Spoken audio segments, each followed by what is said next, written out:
Hi, class. This is Anasa Davis Ross, and I'm here with my mom, Miss Kathleen Britt. Mom, say hello. Hello, class. And we are going to conduct our interview based off the documentary Netflix The Patriot Act with Hasan The Ugly Truth About Fast Fashion. So, Mom doesn't want to be on camera, but she will. You will hear her on the recording, and so she's going to ask me a few questions, and I'm going to give my responses. So, Mom, whenever you're ready. Okay. Um, what is fast fashion? Fast fashion, per the video and per some research that I've done on my own, it's basically inexpensive clothing produced rapidly by mass market retailers, but like in a 24-hour period. So, say for instance, if you're watching the Oscars or let's say the American Music Awards, and your favorite artist Cardi B or Beyonce, she's wearing a nice dress. Well, retailers can actually take that particular dress and mass produce it in a 24-hour period. So that, in a nutshell, is fast fashion. Wow, that's interesting. So, what do you think about the fabric production used in fast fashion garments? It's really quite disturbing. As you go into the video more, the presenter gives you a lot of information about the different fabrics that are used. And a lot of them, I was very surprised to learn that, we're wearing, I would call them pleather jackets or faux leather, but it's mainly oil. And so Wow. technically we're walking around like ticking time bombs, to be, be quite honest with you. But we're Wow. wearing a lot of fabrics that can be very, very harmful. They have a lot of toxins, a lot of chemicals, and probably a reason why so many people are, sick and don't know why, because you're wearing chemicals. Okay, well, how long do fast fashion garments usually last? Um, Typically they can last between 3 to 6 months.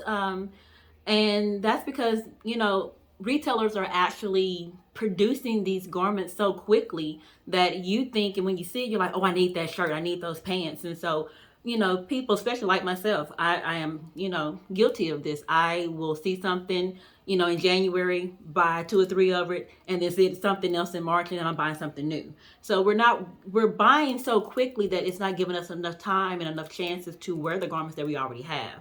And so honestly, we would say 6 months, but I think if a lot of people would wear their garments a little longer, that actually would actually help us to decrease our carbon footprints within Earth.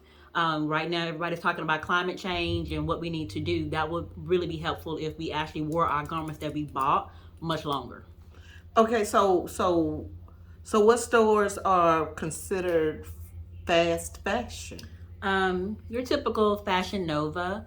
Yeah, that's an online store for those who don't know about Fashion Nova. You can have Forever 21. I believe Okay, everybody's I've been heard at of that. fashion. Forever 21. Zara is a very popular one. H&M and Topshop. Wow. So is fast fashion disposable? Um, it is, and I would say that it is because you're not getting a chance to wear those garments very long. And so, say for instance, or you're not wearing them at all. Because if I'm buying, um, you know, 6, 7, 8 garments every, 3 to 4 weeks or every month, I typically am not going to wear all of those garments. And so they Right. get pushed in the closet, they get put in a storage, and then you forget you have them, and then either you outgrow them or you don't want them anymore. So you wind up either giving them away, putting them in a clothing bin, and especially with clothing bins, I don't know about for some of you, in our neighborhood, if they're in a clothing bin and nobody's picked those clothes up, they're basically pollution and clutter in that neighborhood. And so it's going to cause people, sanitation to come by and pick those clothes up, and then where they're going to end up in a landfill. So to answer your question, yes, fast fashion is very disposable. So am I hearing you correctly that fast fashion is killing the planet pretty much? Yes, Wow. yes. And one of the reasons is we are just not being responsible with what we're doing and what we're buying. If you think about it, let's compare it to, per the video, if you compared it to getting on an international flight. If you get on this flight and you take one bag, well, probably three of those garments in that bag is already destroying the planet. opposed to the flight, the gas that was used for that international flight. That's really Wow. mind boggling. So, yeah, fast fashion is killing the planet because if we're all, taking trips, we're all contributing to the death of our planet. Okay, well, so I've been hearing this word greenwashing. Uh, what is greenwashing? Um, Greenwashing is like a fancy term that retail companies are using to basically say, "Hey, I'm greener. Hey, my clothes are good, or Ah, wear my items." And so you'll see like H&M and Zara. They have these commercials where they're telling you what the items are made out of, and that's fine and all. But technically, really, if you've been in the retail world before, that's false advertisement. Because wow. if you know anything about fabrics and you know those fabrics are chemicals and toxins that are harmful, but yet H&M is telling you, hey, wear my items, they're conscious, be conscious when you wear this, they're telling you a lie. Mm, that's interesting. That's really very interesting. So, how much do fast fashion workers make? Do you know? Per a little bit of research done outside of the video, fast fashion seamstress do not make a lot of money. They barely make enough to, have the cost of living or to take care of, have an actual decent living. It's almost like they're working in a sweatshop. So they are not making enough money to survive. Oh my goodness. So, who benefits from fast fashions? Typically, fast fashion benefactors are the owners of these companies, the creators of these companies, because they're mass producing products that the consumer wants. They figured out a way to go in and say, hey, these people want these shoes, they want these dresses, they want these shirts.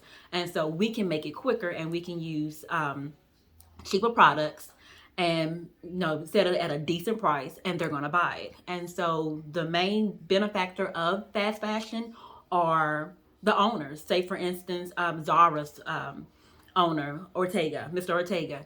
He is a $1 billion you know owner of Right. several different companies where this is their concept, and he has made billions upon billions just selling clothing that you can see at Neiman's for $700, but yet he's going to sell it to me the same suit for, say for instance, $50.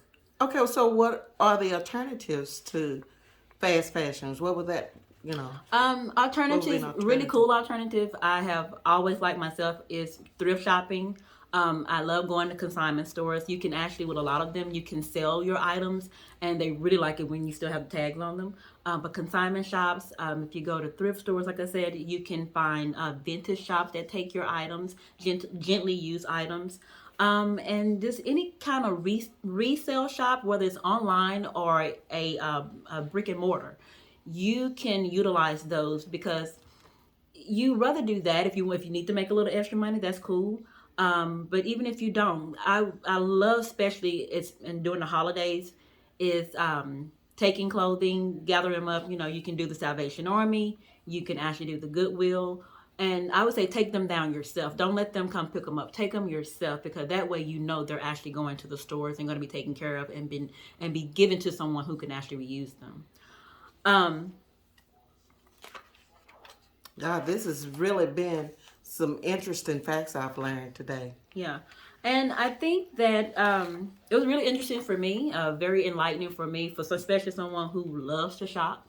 I think it makes we all should, think harder about what we're doing, be more conscious in what we're doing, especially when we're buying clothing, whether it's clothing, shoes. We need to be very conscious of what we're doing. We need to remember that, what we do will, at some point impact, the children of the future. It's going to impact our earth. So we really need to become more conscious of how we buy our garments, how we buy our cars. Just be more conscious, be more aware. That way we can make, the planet, safer and a better place for us all to stay.